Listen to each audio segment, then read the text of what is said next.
Hello दोस्तों, आज बात करेंगे भगवान राम के वंशज कहे जाने वाले एक ऐसे हिंदू योद्धा के बारे में जिन्होंने आज से 1300 साल पहले अरबों के गजवाए हिंद का सपना चकनाचूर कर दिया था।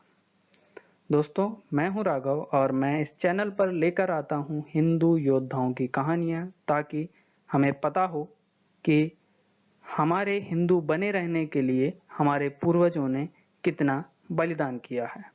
हम वो हैं जिन्होंने अपने गले कटा लिए लेकिन अपनी शिखाएं नहीं कटाई। हम वो नहीं जिन्होंने तलवार के डर से सलवार पहन ली। तो अगर आप हिंदू हैं तो गर्व से कहो हम हिंदू हैं। और बात करते हैं the legend of Bappa Rawal. दोस्तों, बप्पा रावल इनका असली नाम नहीं था। बप्पा का अर्थ होता है बापू, रावल का अर्थ होता है राजा या राजन। बप्पा रावल इनके लिए एक पदवी थी जो इनकी प्रजा ने इनको दी थी। ये आज की तरह फर्जी बापू नहीं थे। बप्पा रावल का असली नाम था कालभोज। बप्पा रावल गोहिल और गोहिला डायनेस्टी से थे।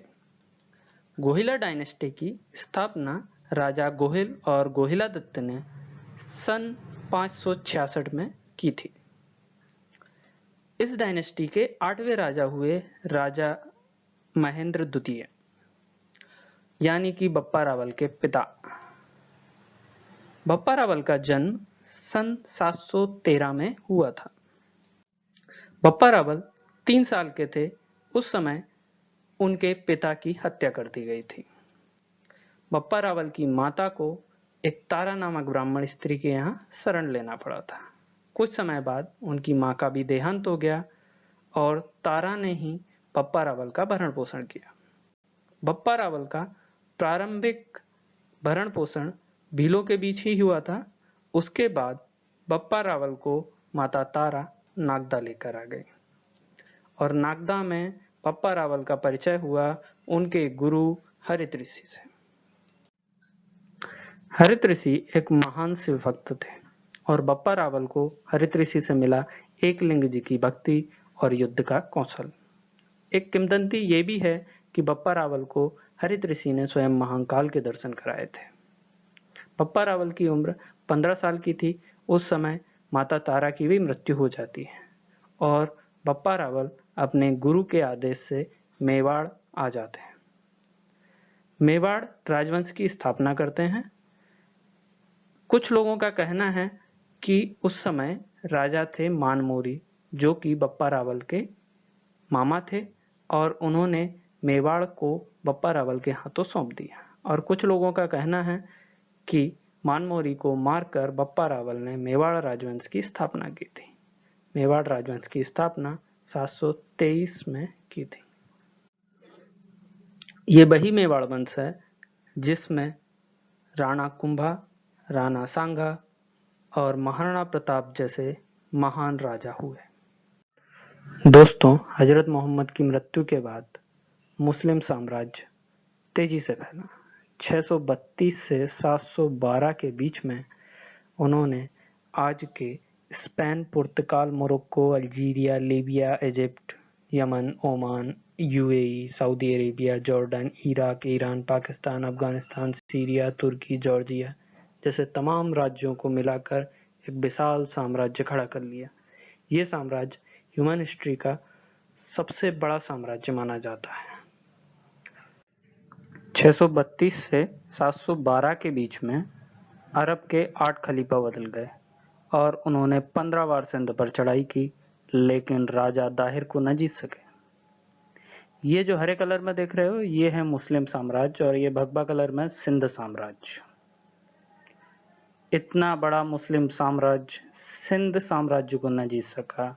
यही अंतर है शेर और बकरी में। 712 में पहली बार राजा दाहिर मोहम्मद बिन कासिम से युद्ध हार जाते हैं और फिर भारत वो देखता है जो भारत ने आज से पहले कभी नहीं देखा था, क्योंकि भारत में संस्कार होते थे। हमारे यहाँ युद्ध होते थे, लेकिन हम प्रजा के ऊपर अत्याचार नहीं करते थे। लेकिन भारत में वही हुआ जो एक राक्षस करता है, क्योंकि राक्षस जीत गए थे। उन्होंने राजा दाहिर की 2 बेटियों को प्लस 20,000 हिंदू माताओं को नग्न करके अरब के बाजारों में बेच दिया। दोस्तों, ये इतिहास नहीं है, ये सच्चाई है। आज से 1500 साल पहले राक्षसों ने यही किया था।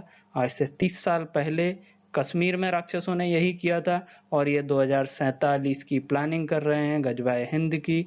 और अगर ये सक्सेसफुल हुए तो फिर वही होगा। इसलिए सतर्क हो जाओ और सुधर जाओ। भारत ने यह अत्याचार 712 से 728 तक सहा, और उसके बाद एंट्री होती है बप्पा रावल की। बप्पा रावल, दोस्तों बप्पा रावल लगभग 9 फुट के थे और उनका वजन अराउंड 300 किलो था। वो महाकाल का भक्त। जब युद्ध लड़ता था तो ऐसा लगता था कि स्वयं महाकाल युद्ध लड़ रहे हैं। दोस्तों, ये सब बप्पा रावल के राज्य में नहीं हो रहा था, लेकिन उन्होंने अरबों के अत्याचार को देखकर प्रतिज्ञा ली कि मैं भारत को अरबों से मुक्त कर दूंगा। ये प्रतिज्ञा ठीक वैसी ही थी जैसी राम ने ली थी कि मैं असुरों को इस पृथ्वी से खत्म कर दूंगा। वैसे ही बप्पा रावल ने प्रतिज्ञा ली, अपने आसपास के राजाओं को इकट्ठा किया, सेना इकट्ठा की और चढ़ाई कर दी। पहले सिंध जीता और धीरे धीरे राज्यों को जीतते चले गए। चाहे सिंध, बलूचिस्तान, कंधार, गजनी, रावलपिंडी, खुरासान, आज का इराक, ईरान, जॉर्डन तक उन्होंने अरबों को धकेल दिया। दोस्तों, बप्पा रावल से अरब इतने घबरा गए थे कि उनसे युद्ध करने की जगह अपनी पुत्री की शादी उनसे कर दिया करते थे। कहते हैं बप्पा रावल की 100 पत्नियां थीं, जिसमें से 35 अरब से थी। दोस्तों, बप्पा रावल बहुत दूरदर्शी थे। उन्हें पता था कि इन्हें पीछे धकेलने से काम नहीं चलेगा। सो उन्होंने भारत से आगे बफर जोन बनाए, सैनिक छावनियां बनाई हर 100 किलोमीटर पर, जिसमें लगभग 1000 सैनिक तैनात किए। एक फेमस छावनी का नाम रावलपिंडी पड़ा, जो आज पाकिस्तान में है। बप्पा रावल की इसी दूरदर्शिता के कारण भारत पर अगला अटैक 1192 में हुआ, यानी कि पूरे 400 सालों बाद। तो ये थे हमारे महान बप्पा रावल। अगर आपको वीडियो अच्छा लगा है तो please share, subscribe and comment. Thank you.